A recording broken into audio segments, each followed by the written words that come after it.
Hello everybody, welcome to School of Word Power. My name is Amit Sengar and you are watching the fastest vocabulary learning program. Let's start the class. इस class में use of words के बारे में discuss करेंगे। एक lecture पहले ही इसके बारे में मैं डिलीवर कर चुका हूँ आप लोगों को। Take the word pithy.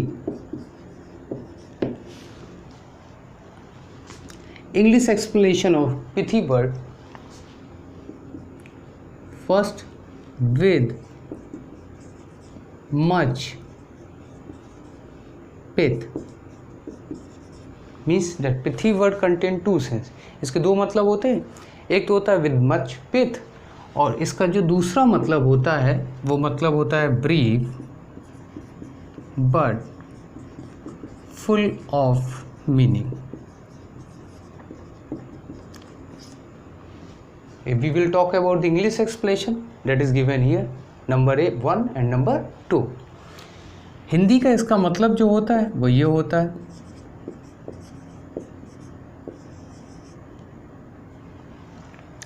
English explanation लिख चुके हैं सेकंड मीनिंग इसका, और हिंदी में इसको बोलते हैं संक्षेप।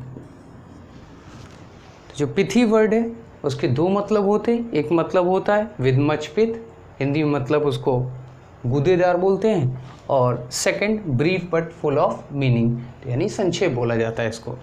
अगर इसके यूज़ की बात करें, अगर इस वर्ड के यूज़ की बात करें कि किन कंडीशन में या किस दशा में यूज़ होगा, तो फर्स्ट कंडीशन जो ये यूज़ होती है ये स्टेटमेंट के लिए यूज़ होता है वर्ड। ये वर्ड किसके लिए यूज़ होगा? स्टेटमेंट के लिए। सेकंड, इसकी जो कंडीशन होगी यूज़ करने की वो रिमार्क के साथ यूज़ होता है। As I have told you in a first lecture, जो अबेंडन वर्ड था वो प्लेस के लिए यूज़ होता था, पर्सन के लिए यूज़ होता था और थिंग के लिए यूज़ होता था। लेकिन पिथी वर्ड पर्सन के लिए यूज़ नहीं होगा, या तो वो स्टेटमेंट के लिए यूज़ होगा या रिमार्क के लिए। एक कंडीशन इसकी और बन जाती है, ये एक कंडीशन में अगर इसका सेंस इस सेंस में लिया जाता है विद मच पिथ के सेंस में, तो ये फ्रूट्स के साथ भी यूज़ हो जाता है। तो जनरली ये इन कंडीशंस में यूज़ होता है, मैंने आपको बता दिया। इसके सिनोनिम की बात कर लेते हैं पिथी के। इसका जो फर्स्ट सिनोनिम बनता है वो ब्रीफ बनता है। ब्रीफ मीन्स संक्षेप।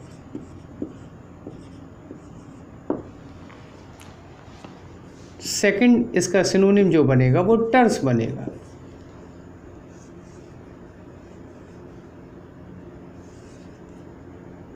ये इसके सब SYN हैं। सेकंड टर्स बनेगा। टर्स का मतलब संक्षिप्त से लेते हैं, सेकंड सिनोनिम बन जाएगा।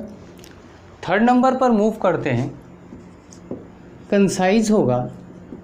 कंसाइज का मतलब भी संक्षिप्त होता है, तो यहाँ पे लिख दिया मैंने संक्षिप्त। ये इसका थर्ड मतलब हो गया। चाहे ब्रीफ बोले, टर्स बोले, कंसाइज बोले, तीनों पिथी के सिनोनिम बनते। मैंने आपको BTC करके पढ़ाया भी, BTC बराबर संक्षेप, ये वही है। इसके बाद आगे चलते तो एक वर्ड होता है शॉर्ट। शॉर्ट का मतलब भी संक्षिप्त से लिया जाता है, ये भी इसका सिनोनिम बन जाएगा। एक वर्ड होता है फाइनली लास्ट, सक्सेंट वर्ड होता है, यहाँ पर लिख देता हूँ मैं। ये कई बार एग्जाम में वर्ड पूछा गया है, इसका मतलब भी संक्षिप्त होता है। From the word number first to the word number 5 pithy word के सिनोनिम बन सकते हैं। 6 नंबर एक वर्ड और देखते हैं। अगर कभी आपको पॉइंटेड जैसा वर्ड कहीं मिलता है तो वो भी इसका सिनोनिम बनेगा। उसका मतलब जो लिया जाता है वो स्पष्ट से लिया जाता है। 6 नंबर पर मूव करते हैं।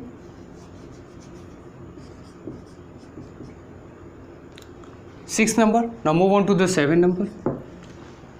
एक वर्ड होता है to the point, to the point.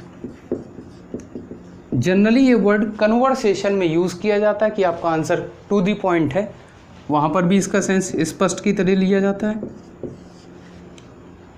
इससे भी आगे चलते हैं तो वर्ड जो यूज़ होता है ट्रेंचेंट वर्ड यूज़ होता है।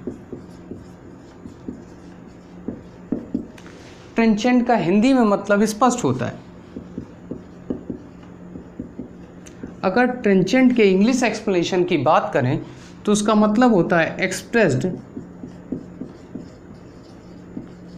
Effectively and strongly.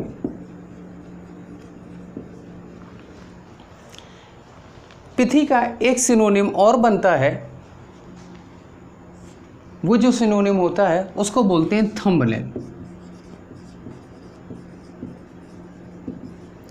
थंबनेल का जो मतलब होता है वो होता है संक्षिप्त लेख।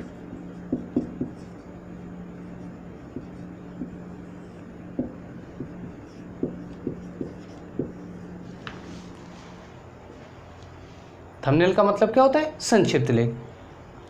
तो फर्स्ट नंबर से लेके हम लोग कहाँ तक पहुँच गए? 8th नंबर और 9 नंबर तक डिस्कस कर चुके। इससे भी आगे चलते हैं। अपने पास अब स्पेस नहीं है लेकिन मैं मार्क लगा देता हूँ, कहीं पर मैनेज करता हूँ इसको, यहाँ पर मैं मैनेज कर देता हूँ, यहाँ पर 10 नंबर वर्ड, राइट। एक वर्ड होता है लैकनिक। लैकनिक का मतलब भी किससे लिया जाता है? संक्षिप्त से। लैकनिक का मतलब भी संक्षिप्त से। तो वर्ड अपने पास जो था वो पिथी था और इसका यूज़ किस कंडीशन में होगा? स्टेटमेंट के साथ में यूज़ होगा, रिमार्क जैसी कंडीशन में यूज़ होगा, या फिर फ्रूट्स के साथ भी यूज़ कर सकते हैं। तब इसका जो सेंस होगा विद मच पिथ होगा। सिनोनिम फर्स्ट से लेके 10 तक मैंने आपके सामने यहाँ पे स्क्रीन पे लिखे हुए हैं। इस लेक्चर में इतना ही। नेक्स्ट लेक्चर में इसके आगे कंटिन्यू करेंगे। अभी इसी तरीके के लेक्चर्स हम लोग और पढ़ेंगे ताकि क्लोज टेस्ट और सिंगल फिलर जैसी चीज़ों को करते समय बहुत आराम रहे, और फिर कुछ नई चीज़ें भी आपको और पढ़ाएंगे। Thank you so much. Lecture is over.